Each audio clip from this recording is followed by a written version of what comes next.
Au Burkina Faso, une loi sur les semences vient de tout bousculer.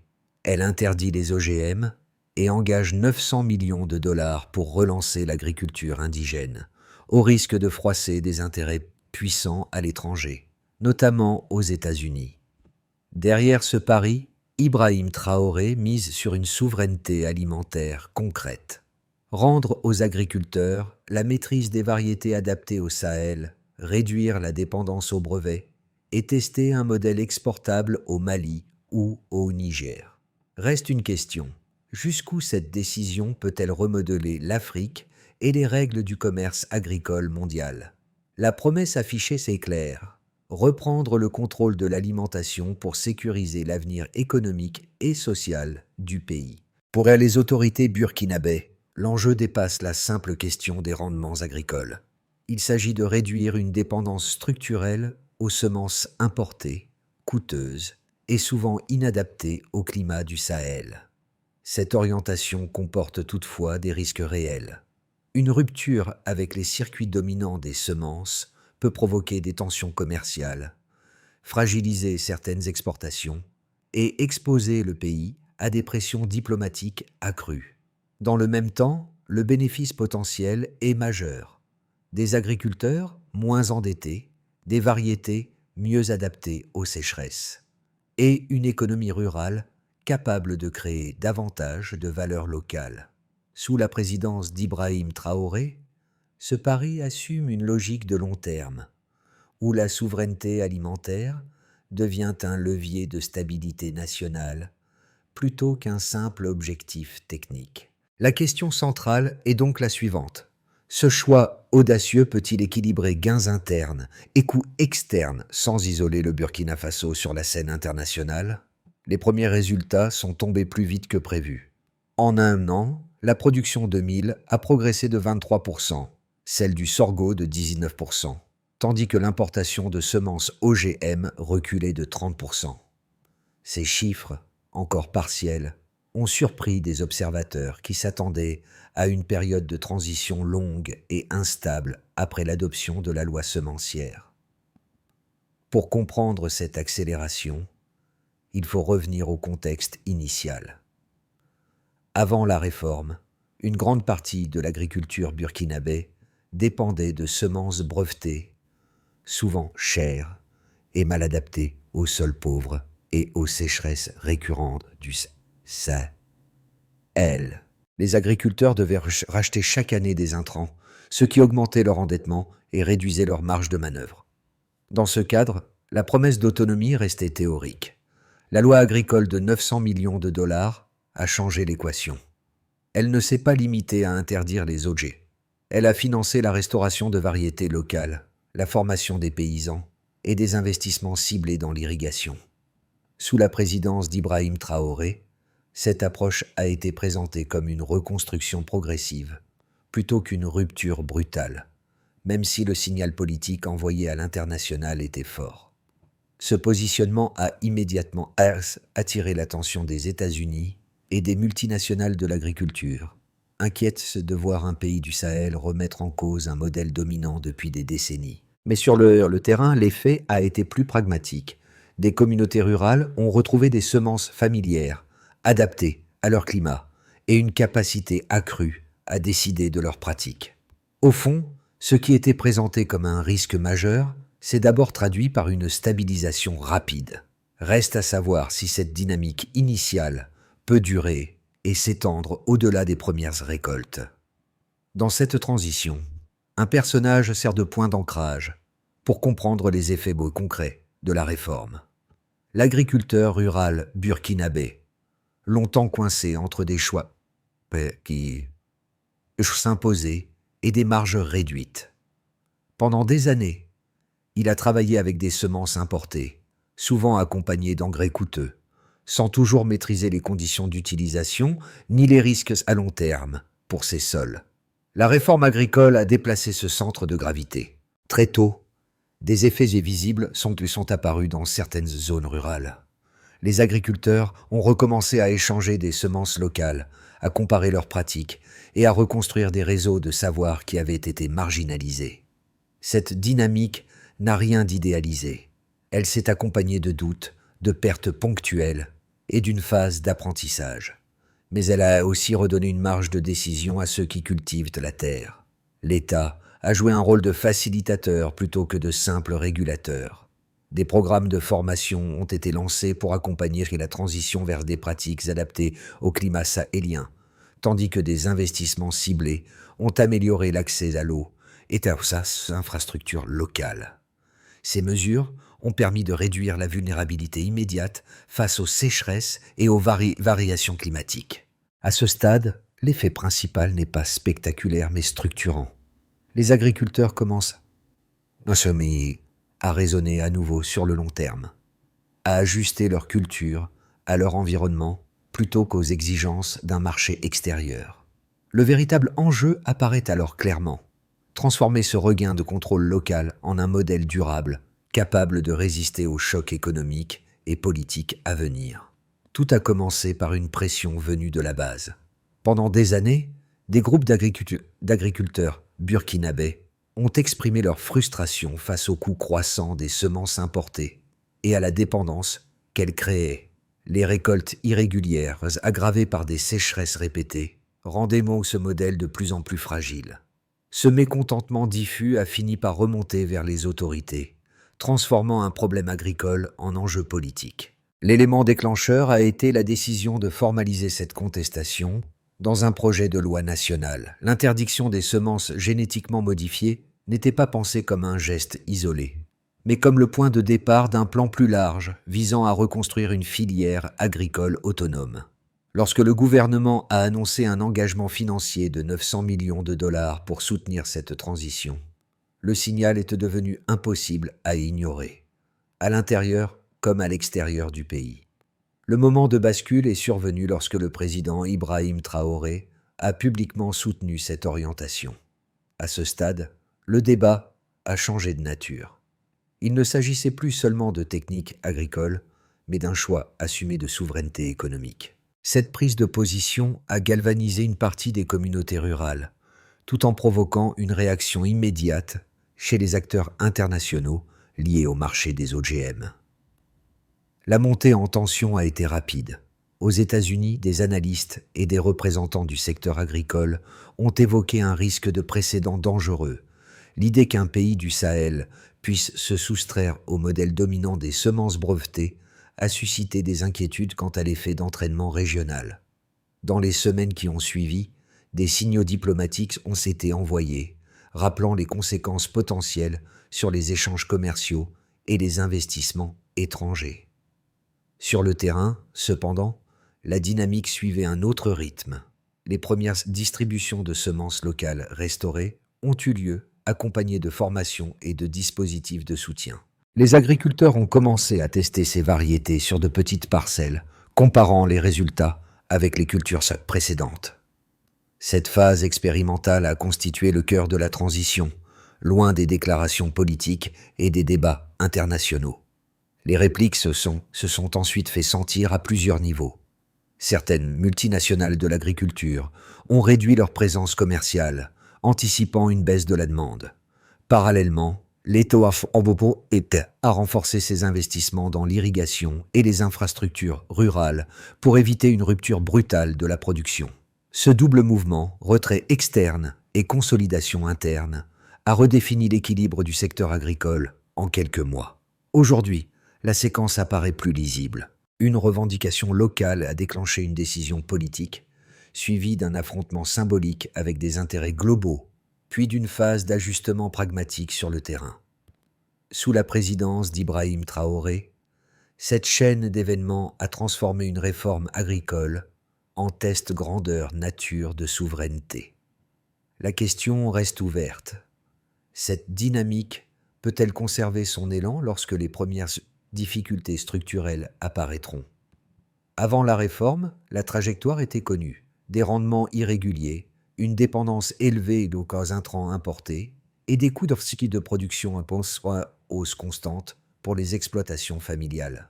Après l'adoption de la loi semencière, la courbe s'est infléchie.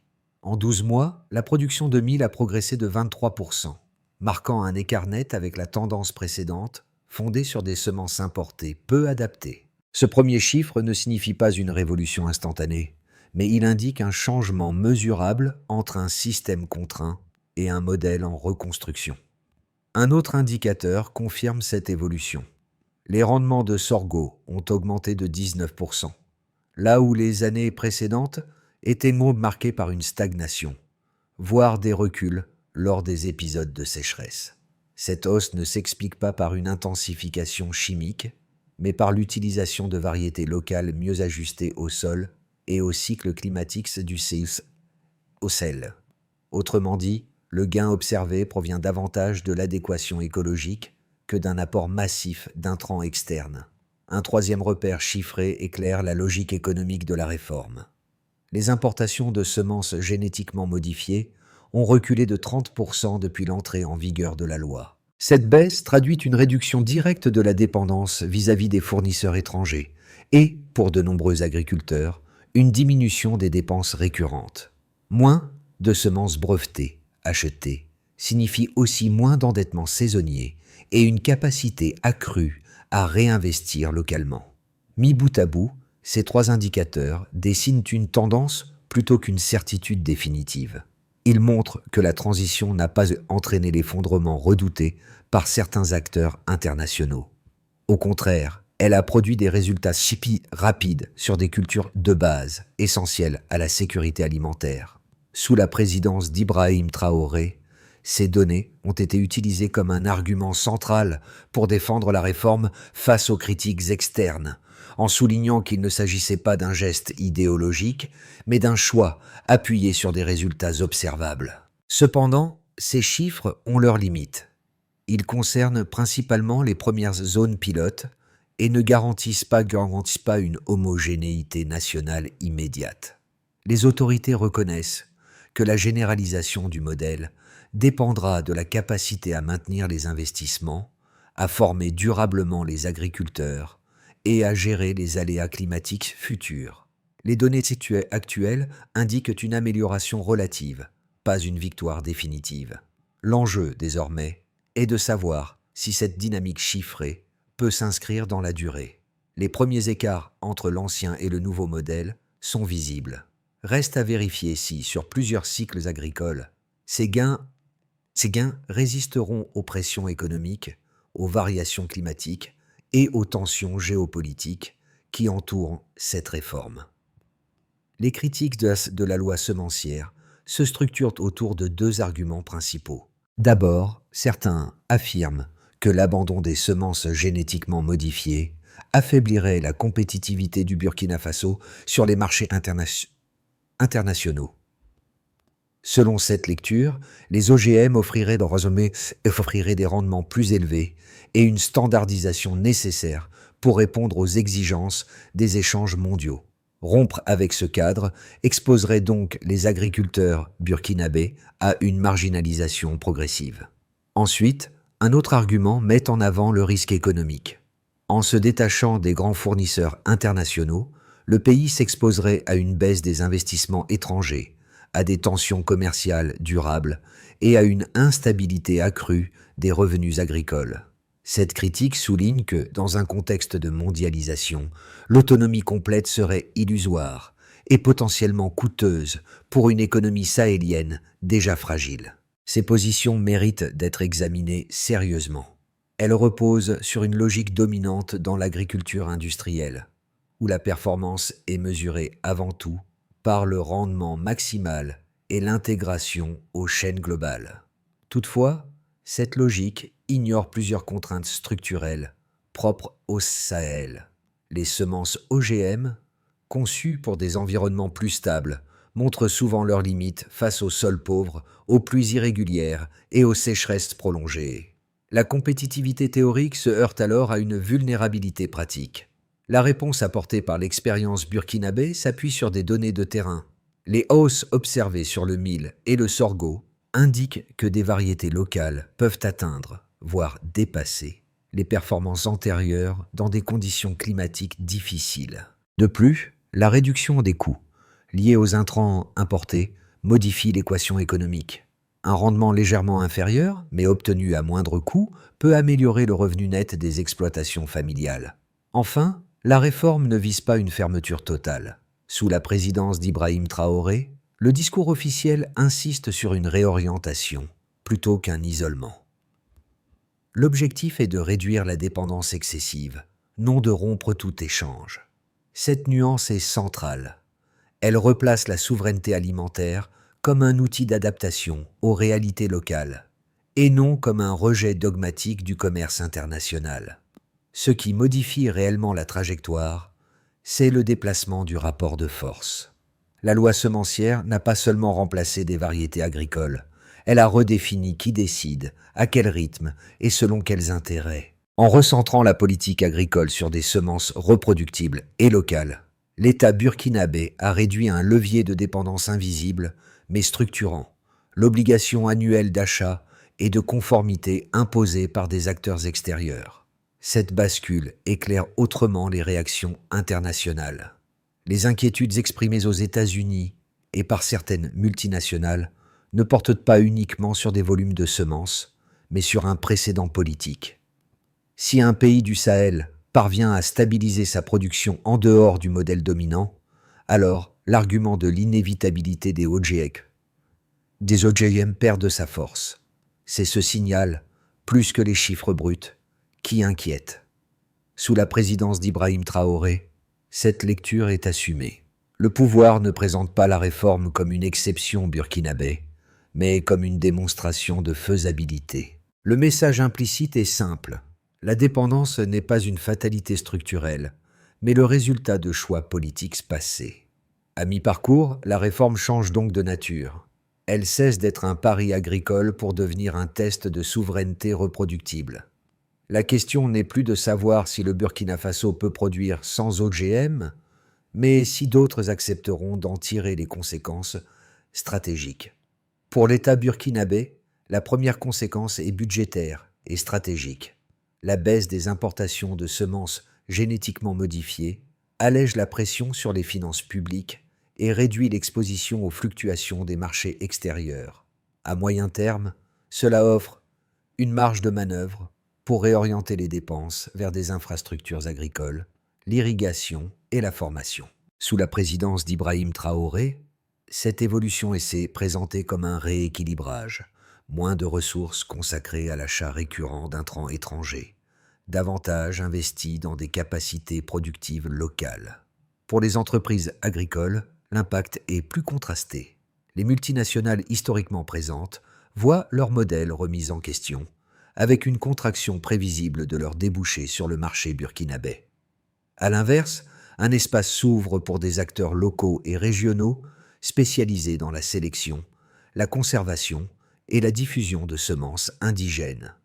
Cette recomposition du secteur ne signifie pas une disparition des échanges privés, mais un déplacement du centre de gravité, du brevet vers le savoir agronomique adapté au Sahel. Du point de vue des agriculteurs, les effets sont les plus tangibles.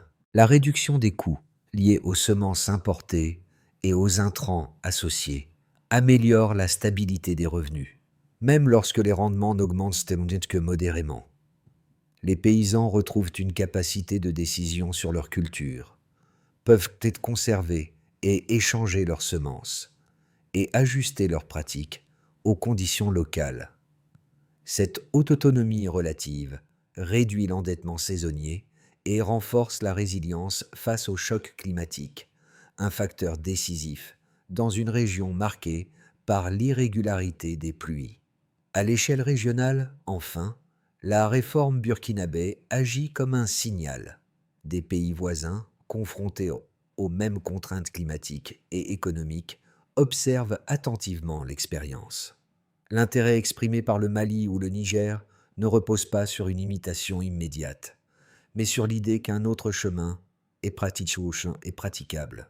Si le modèle se consolide, il pourrait encourager une coordination régionale autour des semences locales, modifiant progressivement les équilibres agricoles du Sahel.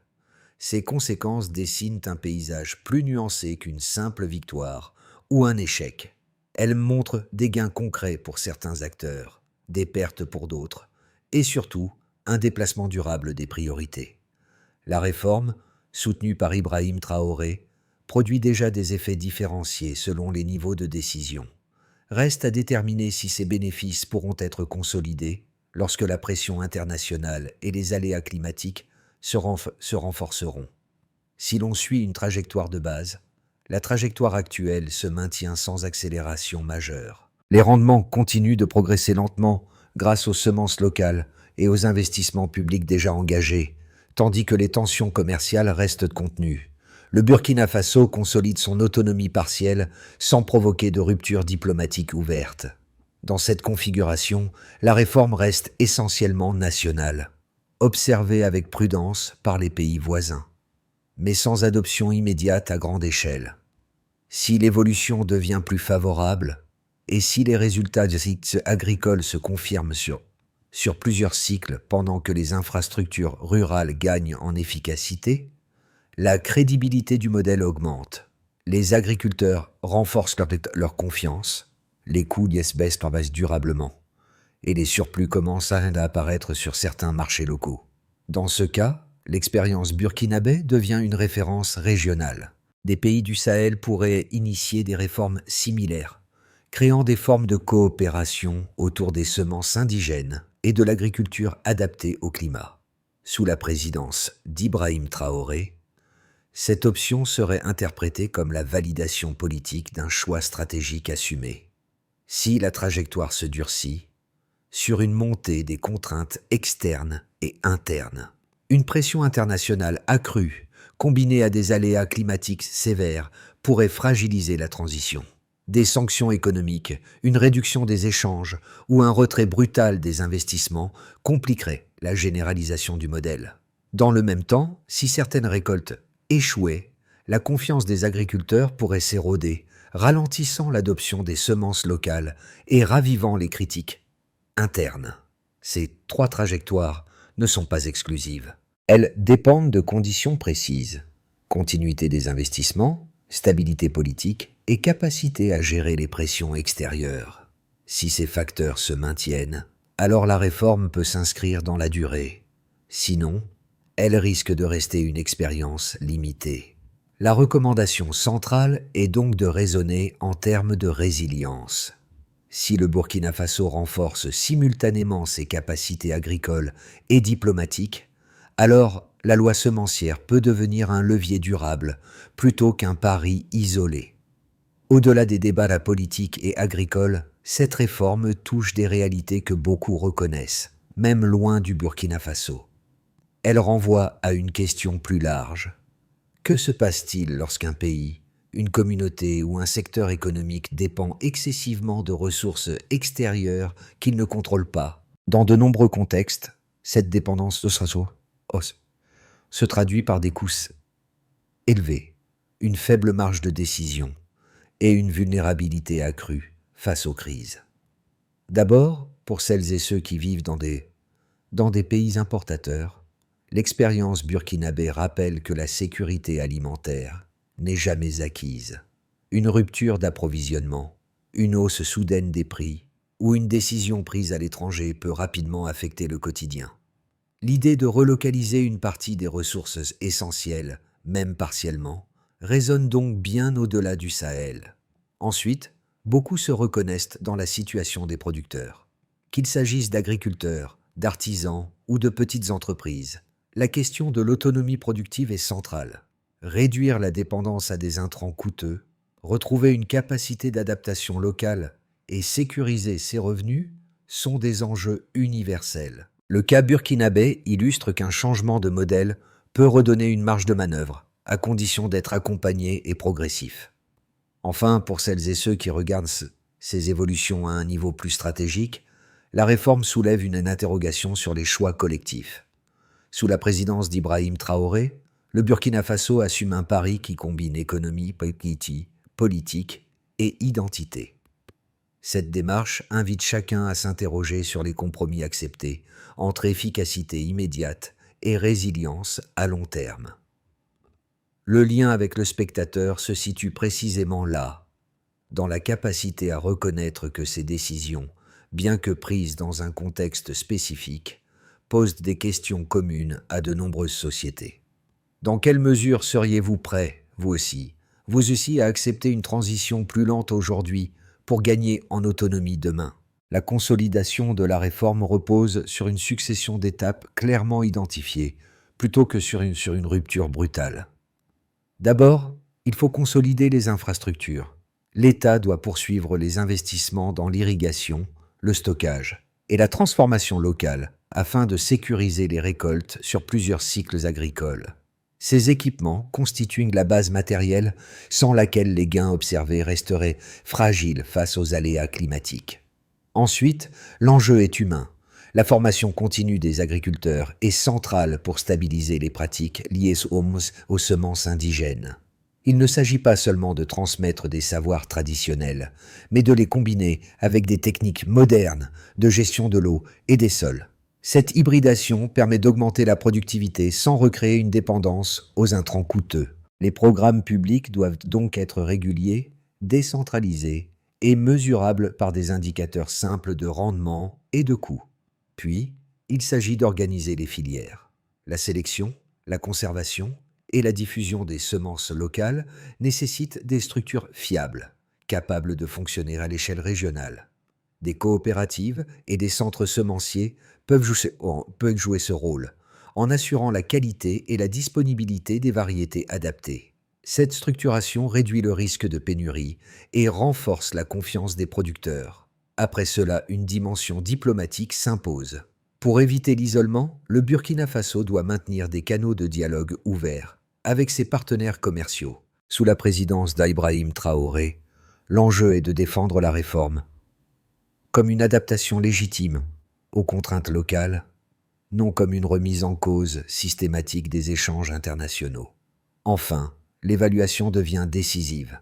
Chaque phase doit être suivie par des données claires: rendement, coût, revenus agricoles et stabilité des approvisionnements. Ce suivi permet d'ajuster le modèle en continu et d'éviter les décisions idéologiques. La réussite dépendra donc moins d'un geste unique que de la cohérence de cette trajectoire dans le temps. Dans les villages ruraux évoqués plus tôt, le changement n'est pas toujours visible à l'œil nu. Il se lit dans des gestes redevenus familiers. Conserver une partie de la récolte pour la saison suivante, échanger des semences entre voisins, discuter des pluies à venir, sans dépendre d'un fournisseur extérieur. Ce sont des détails modestes, mais ils traduisent un retour progressif de la maîtrise locale. Cette image fait écho au parcours collectif engagé par le pays. La loi semencière n'a pas seulement modifié des règles agricoles, elle a ravivé une mémoire productive longtemps mise à l'écart. En reconnectant les pratiques actuelles à des savoirs adaptés au Sahel, le Burkina Faso a réintroduit une continuité là où il n'y avait plus que des cycles d'achat et de dépendance. Sous la présidence d'Ibrahim Traoré, cette réforme prend une dimension symbolique particulière. Elle s'inscrit dans un récit plus large de reprise de contrôle, où l'agriculture devient un point d'appui pour la souveraineté économique et la dignité sociale. Le message implicite est simple: un pays peut réapprendre à compter sur ses propres ressources sans se couper du monde. En quelques mots, on pourrait résumer ce moment ainsi: reprendre racine pour tenir debout. C'est ce principe, plus encore que les chiffres, qui donne à cette réforme sa force émotionnelle et sa portée durable. La trajectoire engagée par le Burkina Faso dépasse désormais le cadre d'une politique agricole nationale.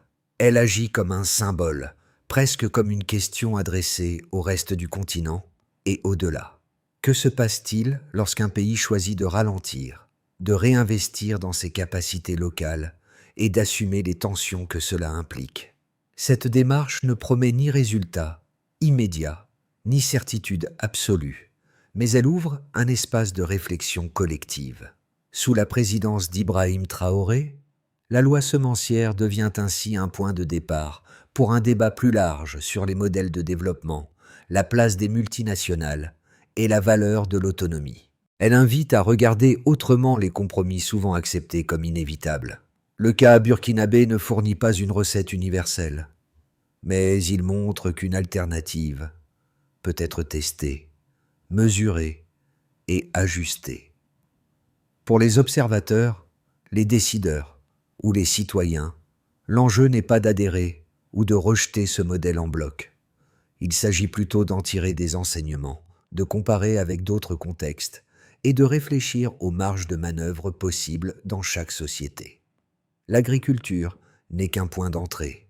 La question sous-jacente concerne la capacité à choisir ses dépendances. Alors, face aux défis alimentaires, climatiques et économiques actuels, une interrogation demeure ouverte. Jusqu'où serions-nous prêts à aller pour reprendre une part de contrôle sur ce qui nous fait vivre, et à quel prix collectif accepterions-nous de le faire ?